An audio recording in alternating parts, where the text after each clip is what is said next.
Sebagai pelaku kasus korupsi, di beberapa kasus ini jauh lebih ringan dibanding. Apakah korupsi meningkatkan kesenjangan ekonomi?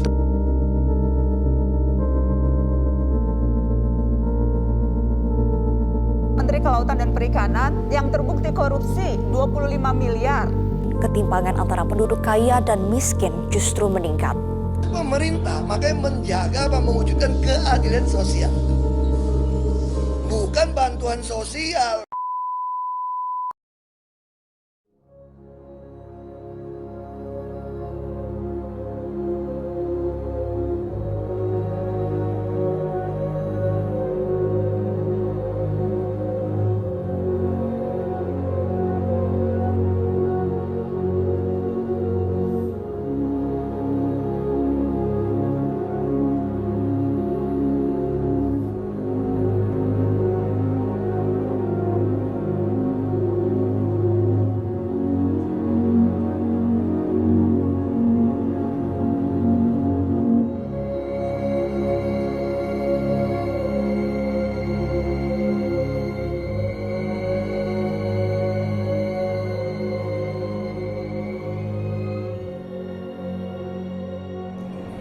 Pancasila adalah dasar negara Republik Indonesia. Selain itu, Pancasila juga merupakan falsafah hidup negara kita, yang berarti Pancasila adalah landasan berbangsa dan bernegara seluruh rakyat Indonesia. Pancasila adalah nilai-nilai dasar yang sebenarnya sudah ada di masyarakat Indonesia itu sendiri. Nilai-nilai ini digali dan kemudian dikembangkan dalam satu sistem pemikiran yang kita sebut dengan Pancasila. Jika kita berbicara Pancasila lebih lanjut, kita berbicara tentang implementasi Pancasila sejauh ini. Indonesia sudah merdeka 78 tahun sampai detik saat ini. Lalu pertanyaannya, apakah dalam kurun waktu tersebut, apakah Pancasila yang sudah dijadikan landasan berbangsa dan bernegara ini sudah terimplementasikan dengan baik? Keadilan sosial bagi seluruh rakyat Indonesia. Kalimat sakti ini terukir indah dalam sila kelima Pancasila, menjadi kompas moral bangsa. Namun, di balik gemerlap cita-cita itu terbentang ironi pahit.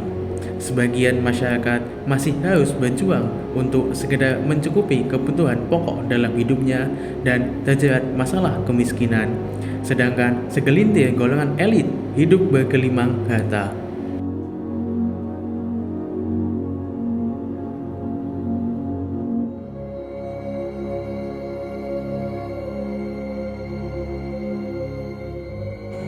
Di bawah bayang-bayang keserakahan dan ketidakadilan, hak rakyat dirampas dengan semena-mena.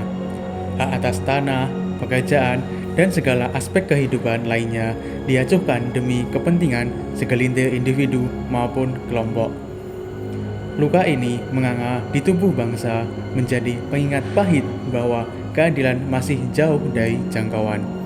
Merebut hak orang lain bukan hanya tindakan kriminal, tapi juga pengkhianatan terhadap nilai-nilai keadilan.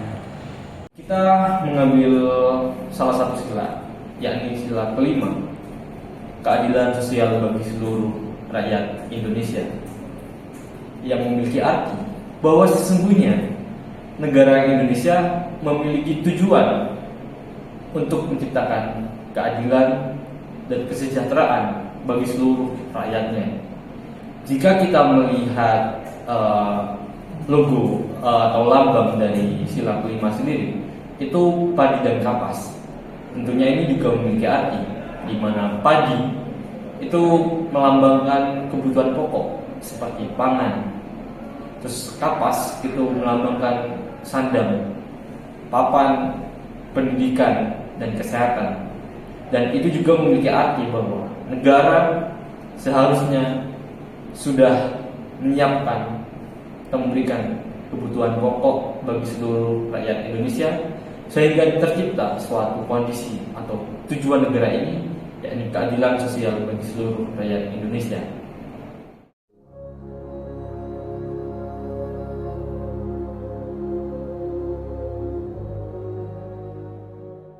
Hal yang pertama harus dilihat adalah kita harus meng-highlight kata seluruh di dalam sila kelima Pancasila itu. Keadilan bagi seluruh rakyat Indonesia. Ada kata seluruh di situ. Artinya di dalam setiap aspek masyarakat harus mendapatkan apa yang disebut sebagai keadilan. Dan ketika kita melihat masyarakat hari ini, kupikir kita masih cukup jauh dari kata keadilan, karena apa yang disebut sebagai keadilan adalah ketika kita atau yang tadi disebut sebagai seluruh tanpa terkecuali artinya mendapatkan hak-haknya tanpa dipotong sedikit pun. Sedangkan ketika kita melihat hari ini masyarakat jauh di ujung pelosok misalnya masih memiliki keterbatasan akses, atau dalam hal yang lebih ekstrim kita masih bisa melihat ada beberapa orang yang sulit mendapatkan pangan, kemudian mendapatkan rumah tinggal yang layak. Kupikir itu menjadi salah satu catatan buruk tentang keadilan di Indonesia ini, sehingga kupikir itu menjadi PR dari pemerintah untuk bisa mengupayakan hal-hal itu.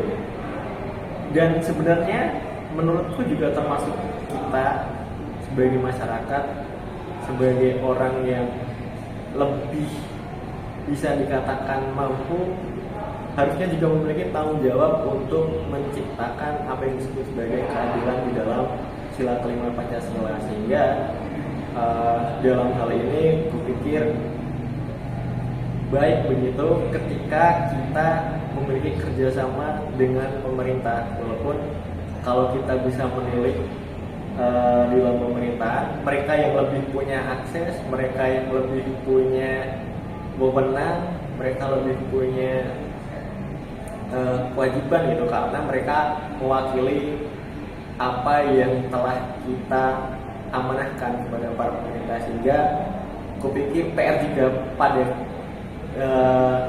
untuk kita supaya mengoreksi kinerja dari pemerintahan ini untuk menciptakan apa yang kita impikan sebagai sebuah keadilan.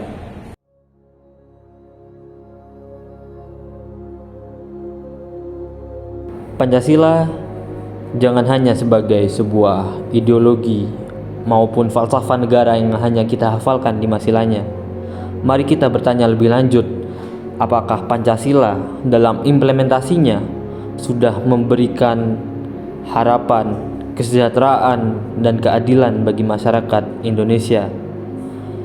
Dalam realitanya, nyatanya masih banyak keadilan yang belum terjadi di Indonesia.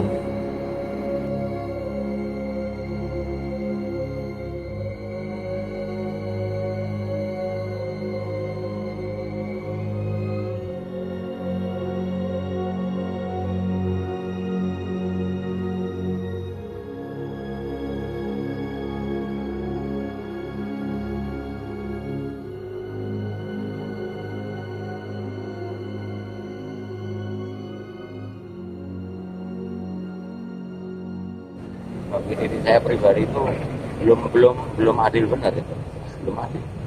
Karena apa? Orang macam saya itu kan belum bisa ngontrak, katakanlah merantau, tidak ada pekerjaan menetap, nggak bisa ngontrak.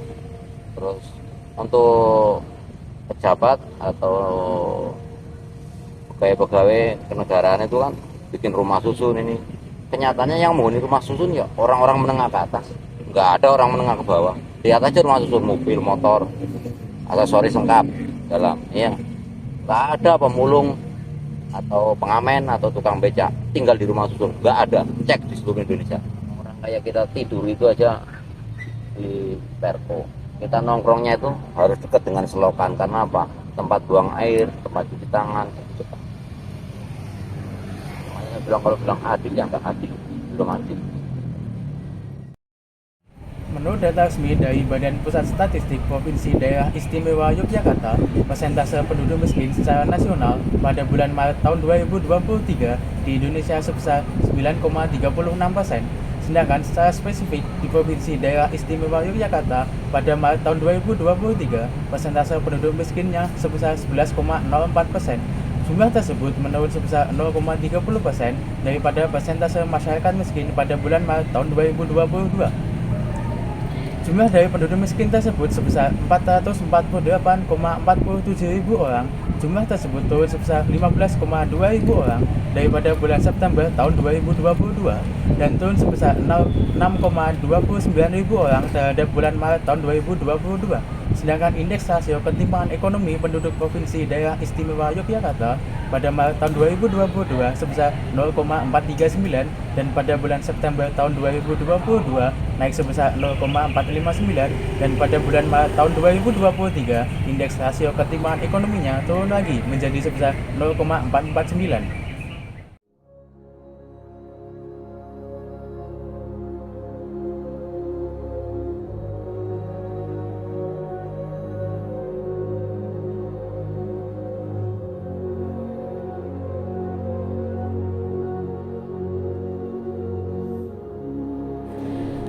Memang perjalanan menuju keadilan sosial masih panjang dan berliku.